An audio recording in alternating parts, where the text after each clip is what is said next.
তৃতীয় ও চতুর্থ শ্রেণী নিয়োগ পরীক্ষা কেন্দ্র হাইলাকান্দিতে দেওয়ার জোরালো দাবি জানিয়েছেন আলগাপুরের বিধায়ক আলহাজ নিজামুদ্দিন চৌধুরী। শনিবার পূর্ব হাইলাকান্দির মাটিজুড়ি সংলগ্ন বাঁশডহর দ্বিতীয় খণ্ডে যুব সমাজের উদ্যোগে আয়োজিত এক সংবর্ধনা অনুষ্ঠানে উপস্থিত হয়ে সংবাদ মাধ্যমের কাছে ব্যাপারে মুখ্যমন্ত্রীর হস্তক্ষেপ কামনা করেছেন বিধায়ক নিজাম।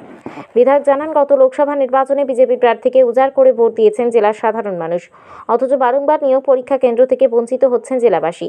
জেলার বাইরে অন্যান্য জেলায় গিয়ে পরীক্ষা দিতে গিয়ে নানা অসুবিধার সম্মুখীন হন বেকার যুবক যুবতীরা। বিশেষ করে পরীক্ষায় যাতায়াত করতে বহু সমস্যার সম্মুখীন হতে হয়। ঠিক একইভাবে এর আগেও তৃতীয় ও চতুর্থ শ্রেণীর নিয়োগ পরীক্ষা কেন্দ্র থেকে বঞ্চিত রাখা হয়েছিল হাইলাকান্দি জেলাকে বলে আক্ষেপ করেন বিধায়ক আলহাজ নিজামুদ্দিন চৌধুরী। তাই জেলার বিভিন্ন প্রান্তে নিয়োগ পরীক্ষা কেন্দ্র দেওয়ার দাবি জানিয়ে মুখ্যমন্ত্রী ডক্টর হিমন্ত বিশ্ব শর্মার দৃষ্টি আকর্ষণ করে জেলাবাসীর স্বার্থে পরীক্ষা কেন্দ্র দেওয়ারও অনুরোধ জানিয়েছেন তিনি। এর আগে মাটিজুড়ি সংলগ্ন বাঁশডহর দ্বিতীয় খণ্ডের যুব সমাজের পক্ষ থেকে বিধায়ক আলহাজ নিজামুদ্দিন চৌধুরীকে মেমেন্টো ও মানপত্র দিয়ে বিপুল সংবর্ধনা জানানো হয়েছে। এতে উপস্থিত ছিলেন বাঁশডহর দ্বিতীয় খণ্ডের আনোয়ার হোসেন চৌধুরী, শাহরুল আলম চৌধুরী, ইজাজ আহমেদ চৌধুরী, সাফিউল্লাহ চৌধুরী, মেহবুব চৌধুরী সহ অন্যান্যরা।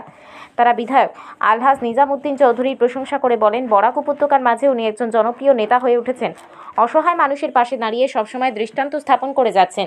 তাই সবার কাছে খুবই প্রিয় হয়ে উঠেছেন বিধায়ক নিজাম। বিধায়কের কর্মদক্ষতা আর মানবতা দেখে খুশি হয়ে আরও এগিয়ে যাওয়ার জন্য উৎসাহিত করেছেন বলে জানিয়েছেন বাঁশডহর দ্বিতীয় খণ্ডের বাসিন্দারা।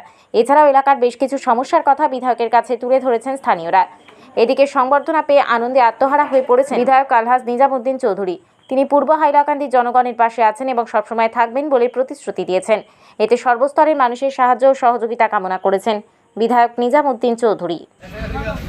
আমি আসলে মাটিজুড়ি একটা খেলা চাইছিলাম। আমার এই খেলাত ইনভাইট আসলো, মাটিজুড়ি কিছু পাই আনতেছে আমার এই খেলার নিমন্ত্রণ করার লাগিয়া। আমি মাটিজুড়ি খেলা চাইছি, আইয়া বিভিন্ন ধরনের অভিযোগ শুনছি। জায়গা এই জায়গা আলগাপুর খাটলি সোনার লোকে ঢুকছে।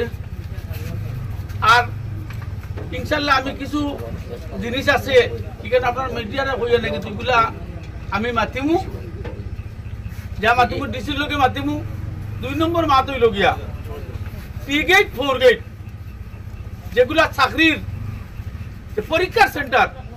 আমি আসামের মাননীয় মুখ্যমন্ত্রীর দৃষ্টি আকর্ষণ করিয়া যে যদি এই হাইলাকান্দির জেলা যদি আসামের ভিতরে থাকে তাহলে এখানে হাইলাকান্দির জেলা বঞ্চিত হইতো, এখানে পরীক্ষার সেন্টার এখানে হইতো না।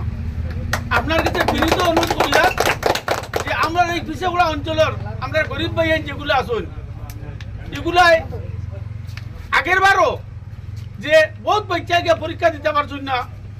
হাইলাকান্দি শিলচর এমন জাম থাকে, এর লাগে আপনার কাছে আমি আপনার কাছে বিনীত অনুরোধ করি, খাতর অনুরোধ করি আর যাতে হাইলাকান্দির এই পরীক্ষার সেন্টার দেওয়া হোক।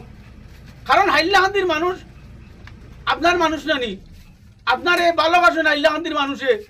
এইবারও আপনার এমপির বাক্স ভরিয়া ভোট দিছেন, মাইনরিটির মানুষে ভোট দিছেন, কিন্তু আজকে অতি দুঃখের কথা হইল গিয়া যে শিলচর আর করিমগঞ্জে বা হাইলাকান্দি খেনে পাওয়া না। হাইলাকান্দি আপনার কি আসামের ভিতরে পড়ে না? এই জেলা যদি আসামের ভিতরে পড়ে আপনার কাছে খাতর অনুরোধ করিয়া এই পরীক্ষার সেন্টার দিবার লাগিয়া। ধন্যবাদ।